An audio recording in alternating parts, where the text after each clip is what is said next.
প্রণাম। যুগ ঋষি পণ্ডিত শ্রী রাম শর্মা আচার্যজির গ্রন্থ গায়ত্রী মহাবিজ্ঞান। আজকের বিষয় ব্রহ্মর স্ফুরণে গায়ত্রীর উৎপত্তি।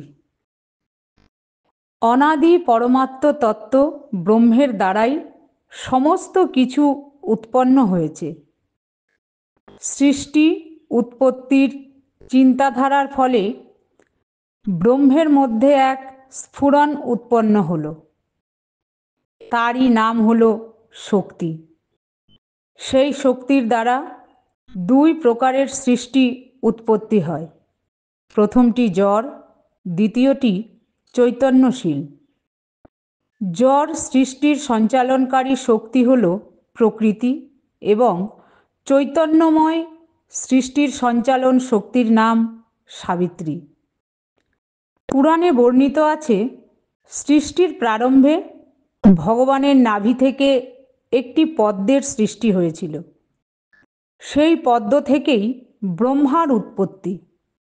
ব্রহ্মা থেকে সাবিত্রী এবং সাবিত্রী ও ব্রহ্মার সংযোগে 4টি বেদের উৎপত্তি হয়েছে।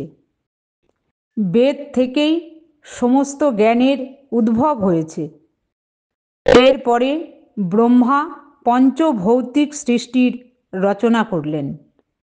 এই আলংকারিক কাহিনীর রহস্য হল নির্লিপ্ত, নির্বিকার, নির্বিকল্প পরমাত্ম তত্ত্বের নাভিদেশ থেকে অন্তঃকরণ হতে যে পদ্মের উৎপত্তি হয়েছে, পরবর্তীকালে সেই পদ্মটি ফুলের আকারে প্রস্ফুটিত হয়েছে। শ্রুতিতে বলা হয়েছে, সৃষ্টির আরম্ভে ঈশ্বরের মনে ইচ্ছা জেগেছিল, একোহং বহু স্যাম, অর্থাৎ আমি এক না থেকে বহু হতে চাই। তার সেই ইচ্ছার স্ফুরণেই নাভি দেশ থেকে বেরিয়ে একটি পদ্মের রূপে প্রস্ফুটিত হলো। এই পদ্ম ফুলের উপরেই ব্রহ্মার উৎপত্তি। ব্রহ্মা সৃষ্টি রচনার ত্রিদৈব শক্তির প্রথম অংশ।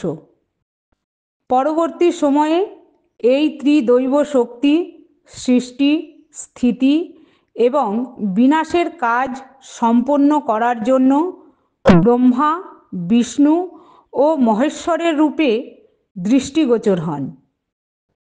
প্রারম্ভে পদ্মফুল থেকে একমাত্র ব্রহ্মা প্রকট হন, কেননা সর্বপ্রথম উৎপত্তিকারক শক্তির প্রয়োজন ছিল। এরপর ব্রহ্মার কাজ আরম্ভ হয়। তিনি দু ধরনের সৃষ্টি উৎপন্ন করেন, একটি চৈতন্যময়, অপরটি জড়। সমস্ত জীবজগৎ চৈতন্যময় শক্তির অন্তর্ভুক্ত, যাদের মধ্যে ইচ্ছা, অনুভূতি ও অহং ভাব বিদ্যমান। চৈতন্যের এক স্বতন্ত্র সৃষ্টি আছে, যাকে জগতের বিশ্বের প্রাণময় কোষ বলা হয়। অখিল বিশ্ব ব্রহ্মাণ্ড এক চৈতন্য তত্ত্বে পরিপূর্ণ, যাকে প্রাণ নামে অভিহিত করা হয়েছে। বিচার, সংকল্প ও ভাব এই তিনটি প্রাণতত্ত্বের 3টি শ্রেণী এবং সত্য, রজ, তম এই 3টিকে এর বর্ণ বলা হয়েছে। তত্ত্বসমূহের দ্বারা আত্মার স্থূল, সূক্ষ্ম ও কারণ শরীর নির্মিত হয়ে থাকে। সমস্ত প্রাণীজগৎ এই প্রাণতত্ত্ব থেকেই চৈতন্য এবং জীবন শক্তি প্রাপ্ত করে।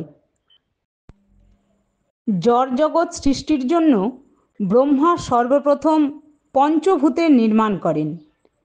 পৃথিবী, জল, বায়ু, অগ্নি এবং আকাশ এই পঞ্চভূতের দ্বারাই বিশ্বের সমস্ত পরমাণুময় পদার্থ তৈরি হয়েছে। নিরেট, ঘন, তরল এবং বাষ্প এই 3টি রূপে প্রকৃতির পরমাণুগুলি নিজেদের ক্রিয়াকলাপ সঞ্চালন করে। নদী, পাহাড়, ধরিত্রী ইত্যাদির সমস্ত ক্রিয়াকলাপ এই পঞ্চভৌতিক পরমাণুর খেলা ছাড়া কিছুই নয়। এমনকি সমস্ত প্রাণীদের স্থূল শরীর প্রকৃতির দ্বারা উৎপন্ন পঞ্চতত্ত্বের মাধ্যমেই গঠিত হয়েছে।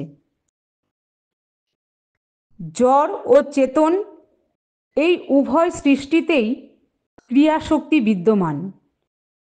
প্রাণময় চৈতন্য সৃষ্টিতে অহংভাব, সংকল্প এবং অনুপ্রেরণার গতিবিধিগুলি বিভিন্ন রূপে দৃষ্টিগোচর হয়ে থাকে। পঞ্চভৌতিক জড় জগতে শক্তি নানাবিধ আলোড়ন এবং তাদের যাবতীয় সত্তার নানাবিধ রং, রূপ, আকৃতি ও প্রকৃতি এই আধারের সাহায্যেই গঠিত ও বিনষ্ট হয়। জড় সৃষ্টির আধার পরমাণু এবং চৈতন্য সৃষ্টির আধার সংকল্প। এই দুটি আধার অত্যন্ত সূক্ষ্ম এবং অত্যন্ত শক্তিশালী। এদের বিনাশ কখনোই হয় না, কেবল এদের রূপান্তর ঘটতে থাকে। জড় ও চেতন সৃষ্টির নির্মাণকল্পে প্রজাপতি ব্রহ্মার দুটি শক্তি মুখ্যরূপে ক্রিয়াশীল। এক সংকল্প শক্তি, দুই পরমাণু শক্তি। এদের দুটির মধ্যে সর্বপ্রথম সংকল্প শক্তির প্রয়োজন হয়েছিল। তার কারণ সংকল্প শক্তির অভাবে তার মধ্যে চৈতন্যের আবির্ভাব হওয়া সম্ভব নয় এবং চৈতন্যশীলতার অভাবে পরমাণুর কোনো উপযোগিতা বলতে কিছুই থাকবে না। চৈতন্যহীন সৃষ্টি সে তো স্বয়ং অচৈতন্য ছিল। তার মধ্যে না ছিল কোনো ধরনের জ্ঞান, না সম্ভব ছিল তার কোনো উপযোগ। চৈতন্যশীলতাকে প্রকট করার সুবিধার জন্যই তার সাধন সামগ্রী রূপে জড় এর ব্যবহার করা হয়। অতএব সৃষ্টির প্রারম্ভে প্রজাপতি ব্রহ্মা সর্বপ্রথম চৈতন্যের সৃষ্টি করেন, জ্ঞানার্জনের সংকল্প আবিষ্কার করেন। একেই পৌরাণিক ভাষায় বলা চলে সর্বপ্রথম বেদের উদ্ভব। পুরাণে বর্ণিত আছে ব্রহ্মার শরীর থেকে এক সর্বাঙ্গ সুন্দরী তরুণীর আবির্ভাব হয়। তার অঙ্গ থেকে উৎপন্ন হবার কারণে সেই তরুণীটি তার কন্যারূপে পরিচিতি লাভ করে। এই তরুণীর সহায়তায় ব্রহ্মা তার সৃষ্টি নির্মাণ কার্য বজায় রাখেন। এরপর সেই একাকী রূপবতী যুবতীকে দেখে তার মন বিচলিত হয়ে ওঠে এবং তিনি তার সাথে পত্নীর সমান রমণে লিপ্ত হয়ে পড়েন। এই পরমাণুময় পঞ্চভৌতিক সৃষ্টি সেই মৈথুনেরই পরিণাম। পুরাণের এই আলংকারিক ব্যাখ্যার রহস্য বুঝতে না পেরে অনেকেই এই প্রাচীন তথ্যাবলীকে অহেতুক অশ্রদ্ধার দৃষ্টিতে দেখে থাকে। তারা ভুলে যায় ব্রহ্মা কোনো মানুষ নন, আর তার দ্বারা উৎপন্ন শক্তি কোনো নারী বা রমণীয় হতে পারে না, এবং নারী পুরুষের মতো তাদের মধ্যে কোনো বীজের সমাগমও হয়নি। এ তো কেবল সৃষ্টির নির্মাণকালীন একটি তথ্যকে গভীর রহস্যের রূপে আলংকারিকভাবে পেশ করে কাব্যকার নিজের কাব্যশৈলীর পরিচয় দিয়েছেন মাত্র। ব্রহ্মার নির্বিকার পরমাত্মার শক্তি, যা সৃষ্টি নির্মাণ করে। এই নির্মাণ কার্য সচল রাখার জন্য সংকল্প ও পরমাণু শক্তি এই দুটি তার দুই বাহুর কাজ করে। সংকল্প শক্তি যেটি চৈতন্যময়, যেটি সত্য, সেটি হলো ব্রহ্মার পুত্রী, এবং পরমাণু শক্তি যা হলো স্থূল ক্রিয়াশীল অর্থাৎ তম, সেটি হলো ব্রহ্মা পত্নী। এইভাবেই গায়ত্রী এবং সাবিত্রী এই দুজন ব্রহ্মার পুত্রী ও স্ত্রী নামে প্রসিদ্ধ হয়েছেন। প্রণাম। গায়ত্রী মহাবিজ্ঞান।